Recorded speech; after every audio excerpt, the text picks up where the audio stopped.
नमस्कार. मी प्राध्यापक सुनील उद्धव गेडाम, लोकमान्य टिळक महाविद्यालय वणी, विषय राज्यशास्त्र ऑनलाईन उपक्रमामध्ये सर्व विद्यार्थ्यांचं मी मनपूर्वक स्वागत करतो. मागील तासिकेला शीतयुद्धोत्तर काळातील घटनांचा आढावा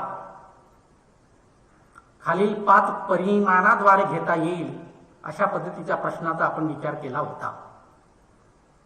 त्यापैकी 2 परिमाण आपण त्यावेळी पाहिले. एक पहिलं परिमाण आहे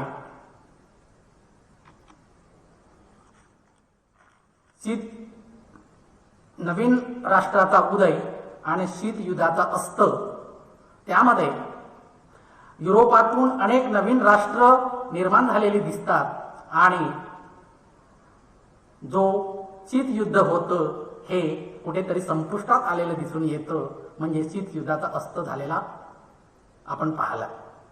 त्यानंतर दुसरं परिमाण पाहिलं एकध्रुवीय जागतिक व्यवस्थेचा उदय.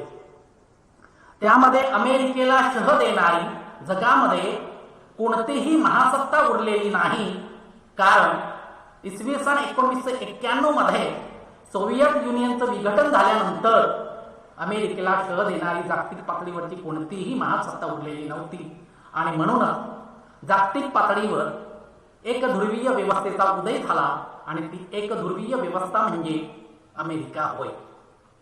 त्यानंतर या 5 परिमाणापैकी तिसरं परिमाण आज आपण पाहणार आहोत. ते तिसरं परिमाण आहे मानवी हक्क व मानवतावादी हस्तक्षेप. आता मानवी हक्क व मानवतावादी हस्तक्षेप यामध्ये मानवी हक्क हा शब्द वापरलेला आहे. म्हणजे हक्क म्हणजे काय, हक्क म्हणजे काय पाहत असताना माणूस व नागरिक या नात्याने केलेल्या न्याय मागण्या व अधिकार म्हणजे हक्क होय. तर मानवी हक्क व मानवतावादी हस्तक्षेप यामध्ये माहिती पाहत असताना जुन्या राष्ट्राचे विघटन व नवीन राष्ट्राचा उदय या प्रक्रिया नेहमी शांततामय पद्धतीने होतीलच असं सांगता येत नाही. तर काही राष्ट्राचा उदय हा शांततामय प्रक्रियेतून होत असतो, तर काही राष्ट्राचा उदय हा क्रांतिकारी किंवा वंशिक हिंसाचाराच्या भावनेतून निर्माण झालेला दिसतो. आणि युरोपमध्ये तशाच पद्धतीची प्रक्रिया आपल्याला पाहावयास मिळते. कारण युगोस्लोव्हियातून Croatia, Slovenia, Bosnia, Serbia, Herzegovina अशा 7 नवीन राज्याची निर्मिती झालेली होती. परंतु ही नवीन 7ही राष्ट्र शांततेच्या मार्गातून कुठेतरी निर्माण झालेले दिसत नाही. तर या 2 राष्ट्रांना निर्मितीसाठी वंशिक हिंसाचार सहन करावा लागला आणि कुठेतरी क्रांतीची भावना तिथे निर्माण झालेली दिसून येतं. ते राज्य आहेत बोस्निया आणि हर्जेगोविना. त्यानंतर रशियातून चेचन्या हे राष्ट्र निर्माण झालेलं होतं.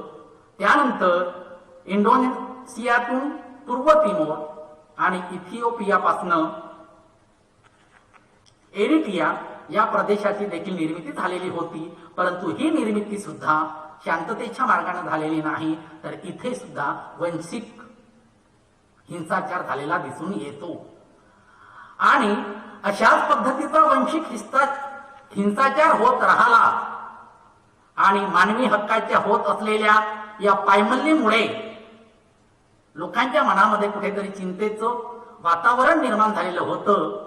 आणि एक महत्वाची संघटना म्हणून, एक जागतिक पातळीवरची संघटना म्हणून युनोने ज्या देशामध्ये संघर्ष होत होता त्या देशामध्ये हस्तक्षेप करण्याचा प्रयत्न केला आणि ज्या देशामध्ये मानवांचे हक्क डावलल्या जात होते त्या नागरिकांना मूलभूत हक्क मिळवून देण्यासाठी प्रयत्न करू लागली. आणि ती संघटना म्हणजे जागतिक पातळीवरची संघटना युनो होय.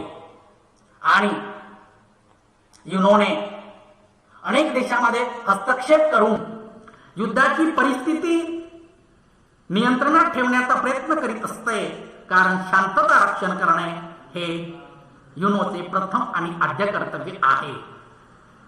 आणि युनोने युद्धोत्तर काळात ज्या देशात युद्धाची परिस्थिती निर्माण झालेली होती त्या संपूर्ण देशामध्ये हस्तक्षेप करून तिथे कुठेतरी शांततामय प्रसंग निर्माण करण्याचा प्रयत्न करीत दिसत होती. आणि केवळ हस्तक्षेपाचे उद्दिष्ट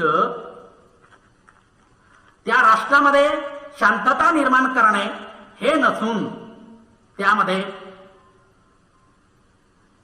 निर्माण होणाऱ्या युद्धांना आळा घालणे आणि तिथे संभाव्य जी काही युद्ध निर्माण होत असतील ती थांबवणे अशा पद्धतीचे कार्य युनोने आपल्या हाती घेतले. आणि याच कारणासाठी संयुक्त राष्ट्राने कंबोडिया, सोमालिया आणि युगोस्लोव्हिया या देशामध्ये हस्तक्षेप केलेला दिसतो. आणि मग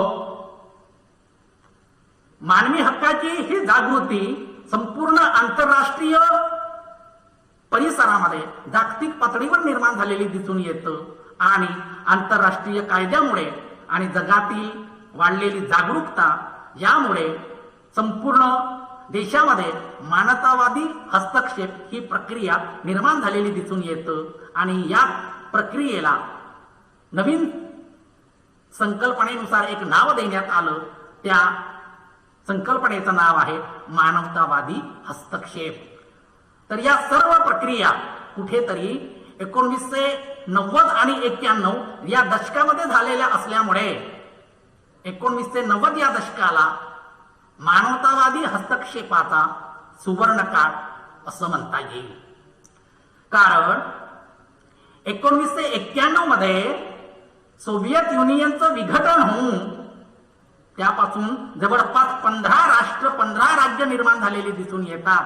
आणि त्याच काळामध्ये जागतिक पातळीवरच्या संघटनेने युनोने ज्या राष्ट्रामध्ये वांशिक हिंसावाद निर्माण झालेला होता तिथे शांतता निर्माण करण्यासाठी अनेक प्रयत्न केलेले दिसून येतं. आणि त्याच दशकाला मानवतावादी हस्तक्षेपाचा सुवर्ण कालखंड म्हणून ओळखला जातो. तर प्रश्न असा विचारला जातो, कोणत्या दशकाला मानवतावादी हस्तक्षेपाचा सुवर्ण कालखंड म्हटला जातो? तर 1990च्या दशकाला मानवी हस्तक्षेपाचा सुवर्ण कालखंड म्हणून ओळखला जातो. तर युनोने मानवी हक्काच्या जागरूकतेसाठी अनेक सरकारी संस्थांनी जागतिक पातळीवर कुठेतरी कार्य केलेलं दिसून येतं. आणि सरकारी संस्थांनीच जागतिक पातळीवर कार्य केलेले नाही तर बिगर सरकारी संस्थांनी सुद्धा म्हणजेच NGO यांनी सुद्धा मानवी हक्कांबद्दल जागृती आणि मानवी हक्काचा करार व प्रसार करण्याचं काम केलेलं दिसून येतं. त्यामध्ये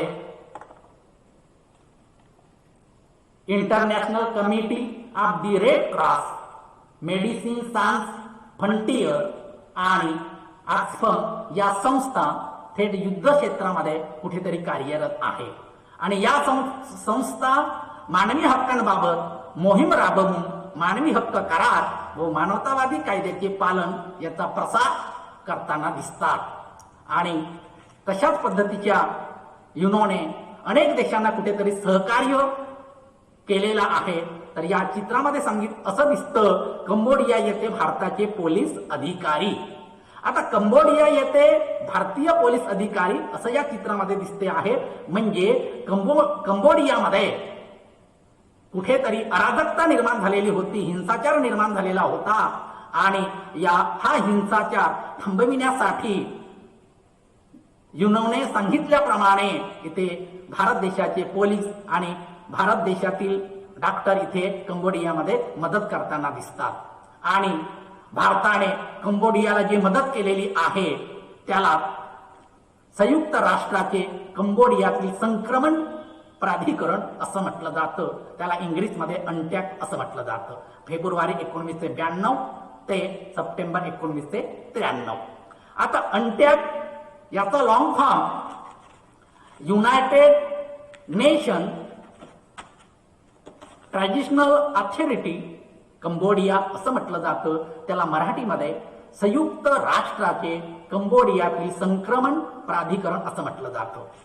ज्यावेळी कंबोडियामध्ये वंचित हिंसाचार निर्माण झालेला होता आणि तो वंचित हिंसाचार थांबविण्यासाठी आणि तिथे शांतता राखण्यासाठी, मानवी हक्कांप्रती आदर निर्माण करण्यासाठी भारतातर्फे सैन्य आणि पोलीस दल पाठविण्यात आले होते. आणि याचबरोबर तिथे कायदा व सुव्यवस्था राखणे, मुक्त आणि न्याय निवडणुकांचे आयोजन करणे, नागरी प्रशासनाची कार्य हाती घेतली आणि संक्रमण काळामध्ये कंबोडियातील निर्वासितांचे प्रत्यावर्तन व पुनर्वसन करण्यात देखील भारताने फार मोठी महत्वाची भूमिका बजावलेली आहे. आता भारताने कंबोडियातील संक्रमण थांबविण्यासाठी मदत केलेली दिसून येतं, परंतु हे संपूर्ण सहकार्य युनोने सांगितल्याप्रमाणे आहे आणि युनोने भारताची मदत घेऊन कंबोडियामध्ये कुठेतरी शांतता निर्माण करण्याचा प्रयत्न केलेला दिसतो. मग भारताने कंबोडियामध्ये काय काय केलं? तर भारताने कंबोडियामध्ये कायदा व सुव्यवस्था राखण्यासाठी प्रयत्न केले, मुक्त आणि न्याय निवडणुकाचं आयोजन केले, नागरी प्रशासनाची कार्य हाती घेतली आणि इतकेच नव्हे तर कंबोडियातील निर्वासितांचे प्रत्यावर्तन व पुनर्वसन करण्याचा देखील प्रयत्न केलेला आहे. आणि अशा पद्धतीचे सहकार्य सोमालियामध्ये सुद्धा केलेलं आहे. आता सोमालियामध्ये मदत करण्याच्या प्रक्रियेला युनोसोम असं म्हटलं जातं. हे आहे युनोसोम. आता युनोसोमला इंग्रजीमध्ये युनायटेड नेशन ऑपरेशन सोमालिया असं म्हटलं जातं. त्याला मराठीमध्ये संयुक्त राष्ट्राची सोमालियातील मोहीम असं म्हटलं जातं. आणि ही मोहीम मार्च 1993 ते डिसेंबर 1994 या कालावधीमध्ये ही मोहीम राबविण्यात आली. मग सोमालियातील संयुक्त राष्ट्राच्या अभियानात भारताने एक सक्रिय सहभाग नोंदविला होता, कारण सोमालियामध्ये सुद्धा वंशिक हिंसाचार निर्माण झालेला होता आणि तिथे मानवाला कुठेतरी अन्याय केला जातो, माणसाला काही मूलभूत हक्क मिळत नाही आणि ते मिळवून देण्यासाठी युनोने तिथे सहकार्य करण्याचं ठरविलं आणि सहकार्य करण्याची जबाबदारी युनो मार्फत भारतावर दिलेली होती आणि भारताने ती जबाबदारी अतिशय चांगल्या रीतीने कुठेतरी पार पडताना दिसून येतं. आणि संयुक्त राष्ट्राच्या शांती सेनेतील भारतीय तुकडीने यशस्वीरित्या मानवतावादी मदत पुरविण्याचं काम केलेलं दिसून येतं. त्यांनी मोठ्या प्रमाणात विहिरी खोदल्या. कोणी? भारताने सोमालियामध्ये मोठ्या प्रमाणात विहिरी खोदल्या, शाळा आणि मस्जिदी बांधल्या, फिरते दवाखाने व मदत शिबिरांचे व वैद्यकीय व पशुवैद्यकीय सुविधा पुरवण्यात आल्या. याचबरोबर हजारो निर्वासितांचे पुनर्वसन करून त्यांच्या प्रत्यावर्तनास सहाय्य केलेलं दिसून येतं. म्हणजे हे चित्र बघा, इथे भारताचे पोलीस आहेत, डॉक्टर्स आहेत, हे सोमालियातील जनतेसाठी कुठेतरी मदतीचा हात किंवा सहकार्य करताना दिसतात. आणि हे सगळे कार्य युनोने सांगितल्याप्रमाणे भारताने इथे कुठेतरी मदत करताना दिसतात. आणि भारताने कंबोडियामध्ये मदत केलेली आहे. हा कंबोडिया आहे आणि इथे भारताने सोमालियामध्ये सुद्धा मदत करताना आपण पाहतो आहे. आणि हा शीतयुद्धोत्तर काळातील तिसरा परिमाण आहे. त्यानंतर चौथा परिमाण आहे. तत्पूर्वी संयुक्त राष्ट्र म्हणजे युनो कोणत्याही राष्ट्रामध्ये वंशिक हिंसाचार निर्माण होत असेल, कोणत्याही राष्ट्रामध्ये अराजकता निर्माण होत असेल तर तिथे शांतता निर्माण करण्यासाठी एक संयुक्त राष्ट्र शांतता रक्षक दलामार्फत तिथे शांतता निर्माण करण्याचा प्रयत्न करीत असतं. त्याचं नाव आहे संयुक्त राष्ट्र शांतता रक्षक दल, म्हणजे युनायटेड नेशन पीस कीपिंग असं म्हटलं जातं. तर त्यालाच कुठेतरी शांती सेना असंही म्हटलं जातं. आता युनोकडे स्वतःची अशी कुठलीही सैनिकी शक्ती नसते, मग ती शांती सेना असो की युद्धासाठी लढणारी सेना असो, अशी कुठलीही सैनिकी शक्ती नसते. परंतु जागतिक शांतता व सुरक्षितता प्रस्थापित करण्यासाठी संयुक्त राष्ट्राच्या सदस्य देशाच्या स्वतःच्या सैन्यातून एका शांती सेनेची स्थापना केली जाते. त्या सेनेला संयुक्त राष्ट्र शांतता रक्षक दल असेही म्हणतात आणि त्याला शांती सेना असंही म्हटलं जातं.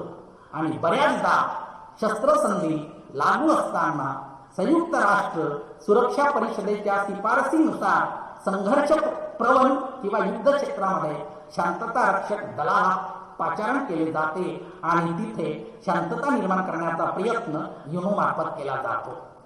युनो कोणत्याही देशामध्ये शांतता व सुव्यवस्था निर्माण करण्यासाठी त्या युनोचे जे काही सदस्य राष्ट्र आहेत त्या सदस्य राष्ट्राच्या सैन्यातील त्या शांती सेनेकडे हे महत्वाचे कार्य सोपविलं जातं आणि त्या शांती सेनेमार्फत ज्या देशामध्ये वैश्विक हिंसाचार निर्माण झालेला आहे तिथे शांतता व सुव्यवस्था निर्माण करण्याचा प्रयत्न युनोमार्फत केला जातो. त्याला शांती सेना असंही म्हटलं जातं आणि संयुक्त राष्ट्र शांतता रक्षक दल असेही म्हटलं जातं. त्यानंतर चौथा परिमाण आहे दहशतवाद. त्याला इंग्रजीमध्ये टेररिझम असं म्हटलं जातं. आता दहशतवाद हा शब्द आपण अनेकदा ऐकलेला आहे. आता दहशतवाद म्हणजे काय आणि दहशतवाद कोणत्या कारणासाठी निर्माण झालेला आहे आणि हे दहशतवादी संघटना कोणकोणत्या मार्गाचा अवलंब केला जातो आणि जगामध्ये आजपर्यंत किती दहशतवादी हल्ले झाले या संदर्भाची माहिती आपल्याला या 5व्या परिमाणामध्ये पाहावयाची आहे. आता दहशतवाद म्हणजे काय जर पाहायचं असेल तर या शब्दामध्येच अर्थ दडलेला आहे. आता दहशत म्हणजे भीती किंवा धाक आणि वाद म्हणजे विचार. आता दहशत म्हणजे लोकांमध्ये भीती आणि धाक निर्माण करणे आणि हिंसक कारवाया घडवून आणणे आणि आपलं स्वतःच राजकीय, धार्मिक आणि वैचारिक उद्दिष्ट पूर्ण करणे, त्याला दहशतवाद असं म्हटलं जातं. आणि जगामध्ये असे अनेक प्रकारचे दहशतवादी हल्ले झालेले दिसून येतात. त्यामध्ये 11 सप्टेंबर 2001 रोजी अमेरिकेच्या न्यूयॉर्क शहरामध्ये वर्ल्ड ट्रेड सेंटर आणि वॉशिंग्टन मधील पेंटागन इमारतीवर जो 9/11चा हल्ला झाला त्याला जगामध्ये दहशतवादाचं एक नवे रूप जगासमोर आले. तशी पाहायला असता दहशतवादाची संकल्पना तशी जुनीच आहे. त्याच्या आधीपासनं सुद्धा दहशतवादी हल्ले जगावर होत राहिले आणि कोणतीही दहशतवादी संघटना आपले राजकीय, धार्मिक आणि वैचारिक उद्दिष्ट पूर्ण करण्याच्या हेतूने जो चालविलेला हिंसाचार असतो त्यालाच दहशतवाद असं म्हटलं जातं. आणि दहशतवादी संघटना आपलं राजकीय, धार्मिक आणि वैचारिक उद्दिष्ट पूर्ण करण्यासाठी लोकांमध्ये भीती दाखवतात, धाक निर्माण करतात आणि सरकारी संस्था आणि अधिकारी यांना प्रामुख्याने लक्ष केलं जातं आणि त्यांना कुठेतरी अपहरण करून किंवा मारून टाकण्याचा प्रयत्न केला जातो. अशा पद्धतीने या दहशतवादी संघटना जगामध्ये अनेक हल्ले करताना दिसतात आणि त्याच्यातून अनेक माणसाची हानी होत असतं. आणि म्हणून जागतिक पातळीवर या दहशतवादी संघटनावर कारवाई करण्यासाठी आपल्याला काही उपाययोजना करता येतील काय, तशा पद्धतीचं विचारमंथन सुद्धा युनो मार्फत करण्यात आलं. तत्पूर्वी दहशतवादी संघटना कोणत्या कारणासाठी निर्माण झालेल्या आहेत याबद्दलची आपण माहिती पाहणार आहोत.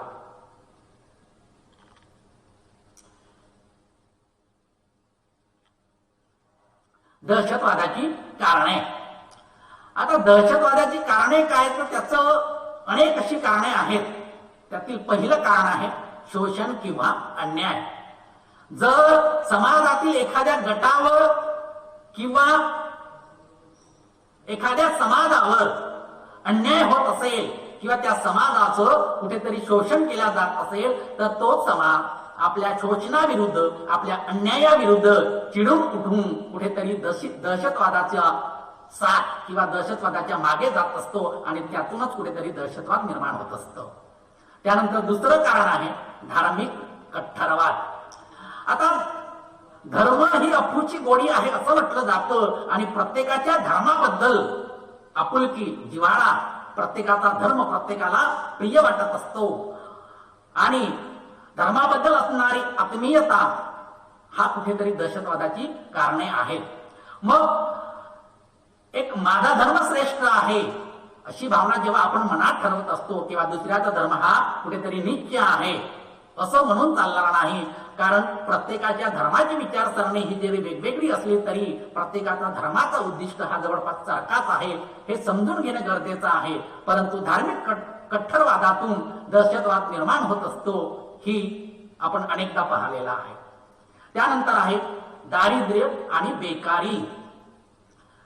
समाजामध्ये बेकारीचं प्रमाण वाढलेलं आहे, दारिद्र्याचं प्रमाण वाढलेलं आहे आणि दारिद्र्यामुळे आणि बेकारीमुळे समाजातील अनेक जवान, अनेक युवक, अनेक माणसे पैशाच्या लालसेपोटी, रुपयाच्या लालसेपोटी कुठेतरी दहशतवादाकडे वळलेली दिसतात आणि त्यातूनच दहशतवाद निर्माण झालेला आहे. चौथं कारण आहे सुरक्षेची भावना. असुरक्षा. जर समाजाच्या मनात सुरक्षेची भावना नसेल, आपली सुरक्षा एखादा सरकार किंवा एखादा समाज करू शकत नाही, आपण असुरक्षित आहोत आणि त्या भावनेपोटी त्या समाजातील लोक दहशतवादाच्या मागे कुठेतरी बळी पडतात आणि त्यातूनच दहशतवाद निर्माण होताना दिसतो आहे. आणि त्यानंतर पाचवं कारण आहे विघातक शस्त्राची सहज उपलब्धता. आज आधुनिक काळामध्ये जग विज्ञानामध्ये, तंत्रज्ञानामध्ये फार मोठी उपलब्धी मिळालेली आहे, यश संपादन केलेलं आहे. त्यामुळे सहज कुठल्याही विघातक अशी शस्त्र उपलब्ध होताना दिसतात आणि या विघातक शस्त्राची सहज उपलब्ध होत असल्यामुळे समाजामध्ये एक दहशतवाद निर्माण झालेला आहे. अशा प्रकारे आणखी विविध कारण आपल्याला दहशतवादाची सांगता येतील. त्यानंतर आहे दहशतवादाचा प्रकार. आता दहशतवादाचे प्रकार सुद्धा अनेक आहेत. पहिला प्रकार आहे गट किंवा टोळीचा दहशतवाद. कारण कोणतीही दहशत निर्माण करण्यासाठी एक व्यक्ती ती दहशत निर्माण करू शकत नाही. त्या ठिकाणी अनेक लोकांचा समूह असतो, त्याला गट किंवा टोळी असं म्हटलं जातं आणि अनेक लोकांनी मिळून जो दहशत समाजामध्ये पसरवत जाते त्याला टोळीचा दहशतवाद किंवा गटाचा दहशतवाद असं म्हटलं जातं. त्यानंतर धार्मिक दहशतवाद. आता धार्मिक दहशतवाद पाहत असताना अनेक धर्माची लोक दुसऱ्या धर्माविरुद्ध कुठेतरी अनेक प्रकारचे वाईट भावना बोलत असतात आणि त्याच्यातून धार्मिक दहशतवाद निर्माण होत असतो. आपल्या धर्माची संस्कृती, आचार विचार हे जरी चांगले असले, स्वतःला पटत असले तरी दुसऱ्या धर्माची विचारसरणी किंवा संस्कृती ही कुठेतरी वाईट आहे आणि याच्यातूनच धार्मिक दहशतवाद निर्माण होत असतं. त्यानंतर तिसरा प्रकार आहे राज्य पुरस्कृत दहशतवाद. जर एखाद्या राज्याने त्यांना स्वतंत्र होण्यासाठी कोणत्याही प्रकारची दाद दिली नसेल तर त्या राज्यातून वेगळं होण्यासाठी जो राज्य पुरस्कृत दहशतवाद निर्माण होतो त्याला राज्य पुरस्कृत दहशतवाद असं म्हटलं जातं. आणि त्यानंतरचा आहे फुटीरतावादी दहशतवाद. त्याच्यानंतर आहे क्रांतिकारी दहशतवाद आणि त्याच्यानंतर आहे नक्षलवादी दहशतवाद. नक्षलवादी दहशतवाद हा जास्तीत जास्त आपल्या भारत देशामध्ये महाराष्ट्र, मध्य प्रदेश, आंध्र प्रदेश या राज्यांमध्ये आपल्याला पाहताना दिसतो. नक्षलवादी दहशतवाद हे सरकारच्या विरुद्ध कुठेतरी लढण्याचा प्रयत्न करतात आणि हे नक्षलवादी सरकारातील अधिकाऱ्यांना किंवा सरकारी बंगल्यांना उद्ध्वस्त करण्याचा, अपहरण करण्याचा प्रयत्न करतात आणि त्याच्यातून आपला संदेश, आपल्या मागण्या सरकारपुढे ठेवण्याचा प्रयत्न करतात आणि हा कुठेतरी हिंसक मार्गाचा अवलंब आहे असं आपल्याला वाटतं. म्हणून हिंसक मार्गाचा अवलंब न करता आपल्याला शांततेच्या मार्गाने मागण्या करणे गरजेचं होतं, परंतु हे करताना दिसत नाही. त्यानंतर दहशतवादाची तंत्रे व साधने काय. आता दहशतवादी संघटना कोणकोणत्या तंत्राचा वापर करतात.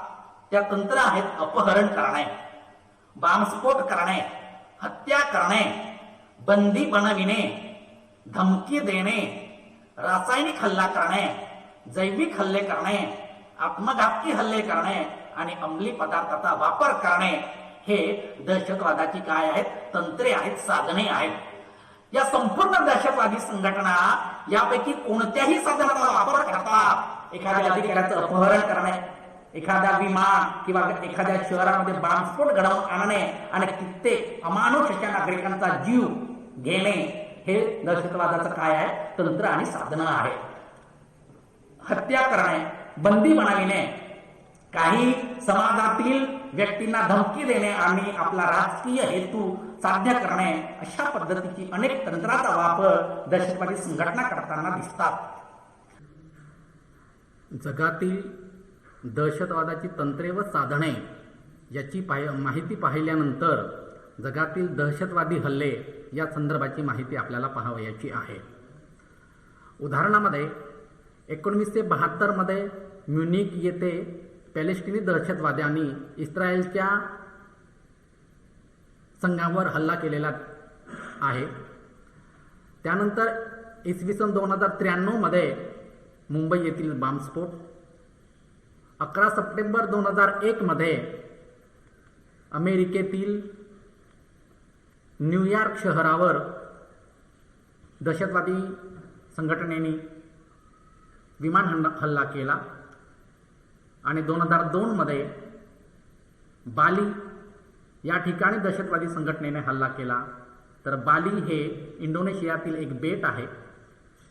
त्यानंतर 2004 मध्ये माद्रिद या ठिकाणी दहशतवादी संघटनेने हल्ला केला आणि 2005 मध्ये लंडन येथे दहशतवादी संघटनेने हल्ला केला आणि 26/11/2008 मध्ये मुंबई येथील ताजमहल हॉटेलवर दहशतवादी संघटनेने हल्ला केला आणि 14 फेब्रुवारी 2019 मध्ये जम्मू काश्मीरमधील पुलवामा येथे दहशतवादी संघटनेने हल्ला केलेला दिसतो. ही संपूर्ण दहशतवादी संघटनेने हल्ला जगाच्या आंतरराष्ट्रीय पातळीवर केलेला दिसून येतो. तर जगामध्ये अशा अनेक प्रकारच्या दहशतवादी संघटना कुठेतरी कार्यरत असताना दिसतात. या दहशतवादी संघटना केवळ राष्ट्रीय पातळीवरच नाही तर आंतरराष्ट्रीय पातळीवर फार मोठ्या प्रमाणात सक्रिय झालेल्या दिसतात. त्याची काही उदाहरणे आहेत. पहिली संघटना आहे अल कायदा. अल कायदा ही सौदी अरेबिया या देशामधील एक दहशतवादी संघटना आहे आणि अल कायदा या संघटनेचा मुख्य प्रमुख म्होरक्या त्याला ओसामा बिन लादेन असं म्हटलं जातं. त्यानंतर तालिबान ही दहशतवादी संघटना आहे. ही अफगाणिस्तान आणि पाकिस्तान या देशामध्ये आहे. त्यानंतर लिट्टे ही श्रीलंका या देशामध्ये असणारी दहशतवादी संघटना आहे आणि नक्षलवादी गट आपल्या भारत देशामध्ये असणारी दहशतवादी संघटना आहे. इसिस इस्लामिक स्टेट या देशामध्ये असणारी दहशतवादी संघटना आहे आणि लष्कर ए तोयबा ही पाकिस्तान या देशामधील असणारी दहशतवादी संघटना आहे आणि या लष्कर ए तोयबाचे प्रमुख मोहम्मद सईद हे आहेत. या संपूर्ण दहशतवादी संघटना जगातील कोणत्या ना कोणत्या तरी देशांवर आतंकवादी कारवाया करतात, हिंसक प्रमाणे माणसाचा बळी घेण्याचा प्रयत्न करतात आणि म्हणूनच या दहशतवादी संघटनावर आपल्याला कुठेतरी पर्यायी म्हणून एक वचक निर्माण केला पाहिजे असं संपूर्ण जगामध्ये एक भावना निर्माण झाली आणि त्या दृष्टिकोनातून अनेक प्रयत्न करण्यात आले आणि अल कायदा संघटनेने घडवून आणलेल्या 9/11च्या दहशतवादी हल्ल्याचे प्रत्युत्तर म्हणून अमेरिकेचे राष्ट्राध्यक्ष जॉर्ज W. बुश यांनी दहशतवाद विरोधी लढाई ही लष्करी मोहीम आखली आणि त्यानंतर अफगाणिस्तान युद्ध 2001 मध्ये झालं, त्यानंतर इराक युद्ध 2003 मध्ये झालं आणि हे या लढाईचा भाग होता. अमेरिका पुरस्कृत या सैनिकी आक्रमणाला ब्रिटन, तुर्कस्तान, Germany, Italy, Netherland, France, Poland आणि भारत या अनेक देशांनी अमेरिकेच्या या सैनिकी आक्रमणाला पाठिंबा दिलेला दिसतो आणि दहशतवादी संघटनेला कुठेतरी नायनाट करण्याचा प्रयत्न केला पाहिजे अशी संपूर्ण जागतिक पातळीवर एक धारणा झाली आणि अनेक देशांनी या संपूर्ण संघटनेला कुठेतरी पाठिंबा दिलेला दिसतो. आणि जोपर्यंत या दहशतवादी संघटनेला आपण एकजुटीने त्यांना हरविण्याचा प्रयत्न करणार नाही तोपर्यंत हा दहशतवाद हा जागतिक पातळीवरून कधीही नष्ट होणार नाही. आणि म्हणूनच अमेरिकेने केलेल्या सैनिकी आक्रमणाला जागतिक पातळीवर अनेक देशांनी पाठिंबा दिलेला दिसतो. आणि अशा पद्धतीने त्यानंतर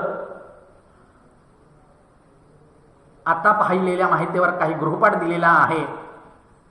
त्यापैकी पहिला प्रश्न आहे, संयुक्त राष्ट्र शांतता रक्षक दल म्हणजे काय, ज्याला शांती सेना असं म्हटलं जातं. संयुक्त राष्ट्र शांतता रक्षक दल म्हणजे काय. त्यानंतर दुसरा प्रश्न आहे, कोणते दशक मानवतावादी हस्तक्षेपाचा सुवर्ण काळ म्हणून ओळखला जातो. त्यानंतर तिसरा प्रश्न आहे, दहशतवादी संघटनेने अमेरिकेच्या न्यूयॉर्क शहरावर केव्हा हल्ला केला. त्यानंतर चौथा प्रश्न आहे, दहशतवादाचे प्रकार किती व कोणते. अशा पद्धतीने या 4 एका वाक्यात दिलेली प्रश्न आहेत. या प्रश्नाची उत्तरे शोधण्याचा प्रयत्न करा. घरी राहा, स्वस्थ राहा आणि होमवर्क करा. आणि या तासिके संदर्भात कोणत्याही विद्यार्थ्यांना अडचणी आल्यास खालील दिलेल्या नंबरवर संपर्क साधा. मोबाईल नंबर आहे 7756959581. धन्यवाद.